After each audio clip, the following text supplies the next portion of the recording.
입니다. 한품질경영연구소의 신영균입니다. 저희 품질마을에 오신 것을 환영합니다.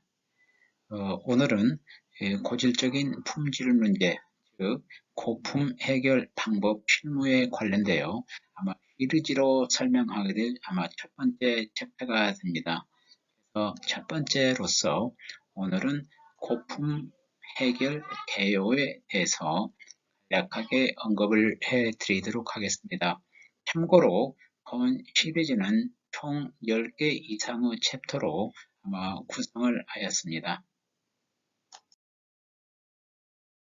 먼저 고품에 대한 정의입니다.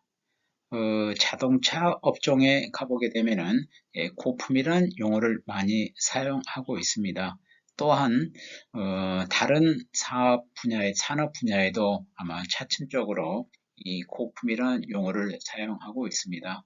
그럼 고품이란 뭘까란 부분에 있어서 실질적으로 시장에서 문제가 되면은 즉 출하 당시에는 괜찮았었는데 소비자가 계속 사용하다 보게 되면은 이제 문제가 되는 아마 그런 부분을 고품으로 아마 이야기하는 회사도 있고, 또 어떤 회사는 고질적인 품질 문제, 그게 회사 안에서 또는 회사 밖에서 되는 문제를 또 이렇게 고질적인 품질 문제로 인식하는 회사도 있었었고요. 또 어떤 회사 가보게 되면은 품질 문제가 발생했을 때 이런저런 다양한 시행착오를 해도 해결이 안 되고 그냥 남아 있어 버려요. 그래서 품질 문제가 오랫동안 지속된 문제를 또 이렇게 고품으로 보는 회사도 있더라고요. 그래서 저는 이걸 다 이제 통틀어 가지고 이제 머리 아픈 품질 문제를 고품으로 정의해 가지고 이를 어떻게 풀어갈 것인가, 아마 그런 부분들을 차츰차츰 언급해 드리도록 하겠습니다. 자, 그러면은 실제로 우리가 고품으로 인해서 발생된 손실 비용을 보게 되면은 최근에 이 코나 자동차가 8만 대를 리콜을 하게 되죠. 이때 8만 대를 출하해 가지고 15대에서 문제가 발생했습니다. 그걸 굳이 퍼센트로 표현하게 되면 0.02%가 되고, 그걸 우리가 ppm으로 말하면 200ppm이 되는 거죠. 200ppm 분량 때문에 1만 대를 리콜하고 그때 손실 비용은 1조 이상이 된다라고 아마 매스컴에 이렇게 나와 있었습니다. 또 최근에 미국에서 자동차 ABS 문제로 160만 대를 리콜한다는 또 기사가 있었습니다. 이 정도 리콜을 하게 되면은 이때 발생하는 손실 비용은 1조 이상이 되는 걸로 이제 나옵니다. 또한 이 손실 비용이 크게 발생했던 게 꽤 전에 휴대폰에서 화재가 발생이 됐었죠. 그때도 이만큼 분량이 나왔었습니다. 즉 이걸 굳이 퍼센트로 말하면은 24ppm이 됩니다. 그래서 이때 휴대폰 250만 대를 전부 교환해 주기 때문에 그때 발생된 손실 비용은 이거 이상으로 말합니다. 실질적으로 우리가 지금 이렇게 들어가는 조 이상 단위는 실패 비용인 거고, 이게 손실 비용까지 감안은 그 액수는 기하 급수대로 그 이상이 되겠죠. 그래서 실제로 고품으로 인한 손실 비용은 우리가 생각 이상으로 경영 이익에 큰 영향을 주는 그런 요소가 됩니다. 자, 그럼 저희들은 고품이 발생하면은 항상 근본 원인은 뭘까? 또 실제로 고품의 특징 중에 하나는 재발하게 되죠. 그 다음에 또 고품으로 인해서 아마 손실비용이 아마 상당합니다. 그래서 우리가 고품이 발생하면 이 세 가지를 생각을 하게 되고, 또 우리가 이 돈에 대한 부분을 생각하다 보면 품질 비용의 품질 레버 효과라고 해가지고 1대 10대 100 규칙이 있습니다. 즉 처음에 잘하면 인원의 손실로 커버할 수 있는데, 우리가 회사 안에서 일을 맡게 되면은 아마 10원의 손실이 발생하게 되고, 얘가 시장으로 나가버렸습니다. 문제된 제품이. 그럼 그때는 100원의 비용이 발생한다 해가지고 1대 10대 100의 품질 레버 효과를 이용하기도 합니다. 그래서 처음부터 잘해야 된다, 그런 의미를 제가 품질 석학들에 계속 강조하고 있습니다. 그럼 모든 기업들은 처음부터 잘하기 위해서 하긴 하는데 빠뜨리는 부분이 있기에 이게 왜 그럴까라는 부분을 저는 이제 생각을 해 보게 됩니다. 즉 크게 두 가지로 생각해 보고 싶습니다.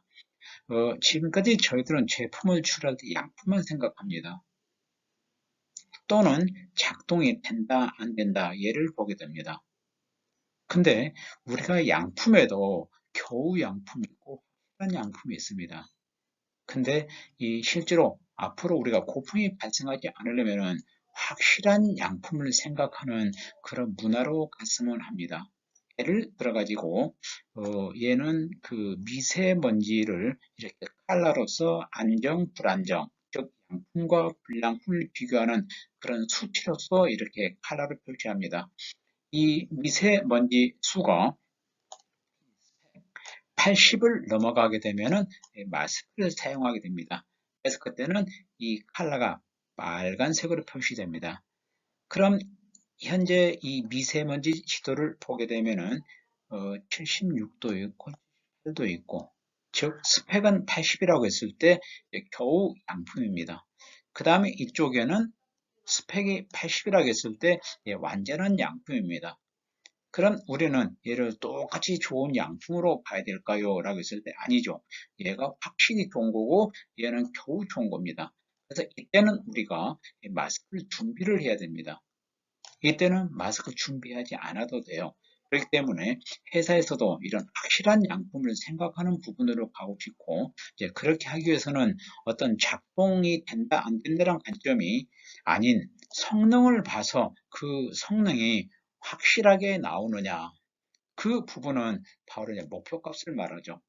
그래서 성능의 목표값이 지금 느냐 그 부분으로 저희들의 어떤 생각하는 관점을 가져가는 게 또 고품이 발생되지 않는 그런 예방 관점이 되지 않을까 생각을 해 보게 됩니다.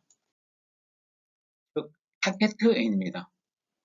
어떤 성능을 가지고 겨우 양품이 아닌 또는 겨우 불량품이 아닌 확실한 양품 그래서 확실한 양품을 우리는 BOB란 용어를 쓰기도 하고 확실한 불량품을 WOW라는 용어를 쓰기도 합니다. 아니 일반화된 내용은 아닙니다만 번고품 해결 과정에 있어서 BOB, WOW라는 용어는 제가 종종 활용하게 됩니다. 이유는 고품을 해결하기 위한 실마리를 찾을 때 상당 도움이 되는 아마 그런 부분이기 때문에 이런 용어를 종종 제가 쓰게 됩니다. 그래서 기존에는 저희들이 고품이 안 나오게 하려면은 이런 부분을 이야기를 했었습니다. 근데 이 부분 이외에 이 부분까지 이야기를 좀 언급해 드리고 싶은 부분이 있고 이 부분도 많은 기업에서 놓치고 있는 부분입니다. 그래서 이 부분에 대해서도 본 고품에서 언급을 드릴 건 아닙니다만은 각 기업체 담당자분들은 이 최종 검사 시스템 오류에 대해서도 점검 이런 부분을 좀 언급해 드리고 있습니다. 그래서 본 그 페이지에서 강조는 타겟인입니다. 즉 스펙인이 아닌 타겟인 관점을 저희들이 받아들이면 좋겠다라는 부분 때문에 좀 언급을 해봤고 이를 위해서 PPM이라는 용어를 가져와 봤습니다. 그래서 우리가 공정능력 지수인데 이 내용을 다음 페이지에서 추가로 좀 언급을 해 드리도록 하겠습니다. 많은 기업들은 CP, CPK란 용어를 활용하고 또 이를 달리하고 있습니다. 우리가 CP란 용어는 프로세스 캐퍼빌리티 해가지고 공정 능력 지수라고 이야기하고 CP는 산포 만족도, CPK는 규격 만족도를 나타내는 그런 부분들입니다. 자, 이 같은 상황에 우리가 산포 만족도, 규격 만족도 다 좋습니다. 자, 이 같은 상황에 산포 만족도, 규격 만족도 있을 때 산포 만족도는 좋은데 규격 만족도는 좀 아쉽습니다. 그 다음에 얘도 마찬가지입니다. 산포 만족도, 규격 만족도 하게 되면 산포는 좋은데 규격 만족도는 약간 아쉽습니다. 근데 우리가 PPM이라는 용어를 쓰다 보게 되면은 실제로 달라집니다. 그래서 얘가 목표에 가장 근접해 있습니다. 그래서 목표치에 근접하는 정도를 나타내는 게 CPM이고 CPM을 각각 구하는 공식은 이렇게 되어 있습니다. 그래서 본 챕터에서는 아마 CPM에 대해서는 언급을 하지 않도록 하겠습니다. 자, 그럼 우리가 실제로 이제 고품을 예방하기 위해서 언급을 해 드렸는데, 고품이 발생했을 때 어떻게 풀어갈까라는 부분을 저는 크게 3단계로 이렇게 정리를 해 봤습니다. 그래서, 현재의 모습, 현상은 무엇인가, 왜 그랬을까, 그 다음에 그 원인이 규명되면은 이제 거기에 대한 해결책을 하게 되는데, 중요한 것은 저는 이쪽이라고 봅니다. 즉 인과관계를 추정이 아닌 정량화를 통해서 확실히 알게 되고, 그 확실히 알게 된 원인에 대해서 대책을 실행하는 부분이고, 정량화를 위해서 이 네 가지 수법을 저는 본 그 시리즈에서 아마 차례차례 설명을 해 드리게 됩니다. 이 네 가지 수법은 굳이 밑에 프로그램도 필요하지 않고 그냥 엑셀 상에서 아마 정리하면 될 내용이고, 실제로 기업체에서 이 고품 해결 활동을 제가 해보게 되면 핵심 요인은 두세 개로 압축되는 경우가 많이 있더라고요. 그래서 이 두 개를 가지고 우리가 해결책을 제시하는 그런 부분들이고, 그리고 이 과정을 실행하는 과정 중에 고품 형상을 제가 BOB, WOW를 비교하면서 실마리를 풀어가는 내용입니다. 그래서 이렇게 전개한 내용을 FTA, 포장나무 해석입니다. 얘를 이용해서 제가 쭉 진행을 하게 됩니다. 근데 왜 얘를 사용하는 거는 뒤에 어떤 수법에서 언급을 해 드리도록 하겠습니다. 자, 그럼 우리가 이 고품 풀어가는 과정을 3단계로 구분했었고, 그걸 간략하게 FT를 써서 이렇게 풀어가는 내용으로 설명을 드렸습니다. 그럼 여기 FTA라는 부분을 잠깐 보게 되면은, 주로 이 FTA라는 개념은 이 신뢰성에서 많이 쓰고 있습니다만은, 저는 이제 품질 문제 해결할 때 이 내용을 이용을 하고 있습니다. 여기 보게 되면은 초생달이 있고 반달이 있습니다. 저는 이 반달 때문에 이 시트를 가져왔습니다. 즉, 문제를 발생하는 원인이, 우리가 초생달 개념은 얘가 잘못되면 얘가 나올 수 있다, 또는 얘가 잘못되면 얘가 나올 수 있다. 근데 초생달 성질이고 얘를 저희들은 오화 게이트라고 이야기를 하게 됩니다. 근데 그 반달이 있습니다. 반달은 뭔 거니? 얘하고 얘가 동시에 발생했을 때 얘가 발생한다.